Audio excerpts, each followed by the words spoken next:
வணக்கம். இரவு நேர பிரதான செய்திகள். செய்திகளின் ஊடாக நர்மதா சிறையில் முதலில் தலைப்புச் செய்திகள்.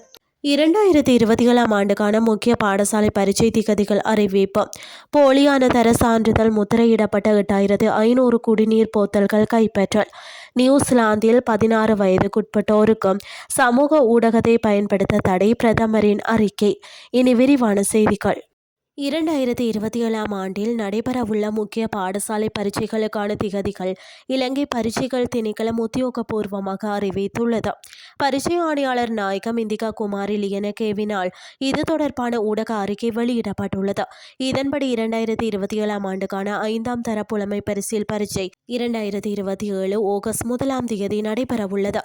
காப்போத உயர்தர பரீட்சை 2027 ஆகஸ்ட் 3 முதல் ஆகஸ்ட் 28 வரை நடத்தப்பட உள்ளது. மேலும் பொது தகவல் தொழில்நுட்பவியல் பரீட்சை 2027 அக்டோபர் 24 காப்போத்த சாதாரண தர பரீட்சை டிசம்பர் 7 முதல் டிசம்பர் 17 வரையும் நடைபெற உள்ளதாகவும் தெரிவிக்கப்பட்டுள்ளது. இந்த திகதிகளை கவனத்தில் கொண்டு பரீட்சைகளுக்கு தேவையான ஆயுதங்களை மேற்கொள்ளுமாறு பெற்றோர் மற்றும் பாடசாலைக்கு பரீட்சைகள் திணைக்களம் அறிவுறுத்தியுள்ளது. அவிசாவளையில் மேற்கொள்ளப்பட்ட சோதனையின் போது போலியான இலங்கை தர சான்றிதழ் முத்திரையிடப்பட்ட சுமார் 8500 குடிநீர் போத்தல்களை நுகர்வோர் விவகார அதிகார சபை கைப்பற்றியுள்ளது. முதற்கட்ட விசாரணைகளின்படி குறித்த குடிநீர் அமித்திரிகல ருவன்வெல்ல பிரதேசத்தில் அமைந்துள்ள தொழிற்சாலை ஒன்றில் உற்பத்தி செய்யப்பட்ட விநியோகத்திற்காக அவிசாவளை பகுதியில் உள்ள களஞ்சிய சாலை ஒன்றில் சேமித்து வைக்கப்பட்டிருந்ததாக தெரிய வந்துள்ளது. கைப்பற்றப்பட்ட பொருட்களில் 500 மில்லிமீட்டர் முதல் 19 லிட்டர் வரையிலான பல்வேறு அளவிலான குடிநீர் கொள்கலன்கள் இருந்துள்ளன.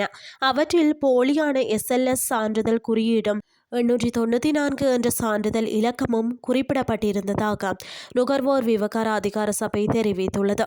இந்த குடிநீர் போத்தல்கள் சந்தைக்கு விநியோகிக்கப்படுவதற்கு முன்னரே அதிகாரிகளால் கண்டுபிடிக்கப்பட்டுள்ளன.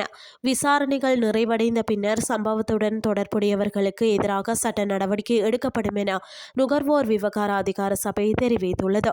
மேலும் பொருட்களை கொள்வனவு செய்யும் போது மொத்த விற்பனையாளர்கள், சில்லறை விற்பனையாளர்கள், நுகர்வோர் சான்றிதழ் குறியீடுகள் மற்றும் பொருட்களின் தகவல்களை கவனமாக சரிபார்க்குமாறும், சந்தேகத்திற்கு இடமான பொருட்கள் தொடர்பில் 1977 என்ற நுகர்வோர் விவகார அதிகார சபையின் அவசர தொலைபேசி இலக்கத்திற்கு அறிவிக்குமாறும் அதிகார சபை கேட்டுக்கொண்டுள்ளது.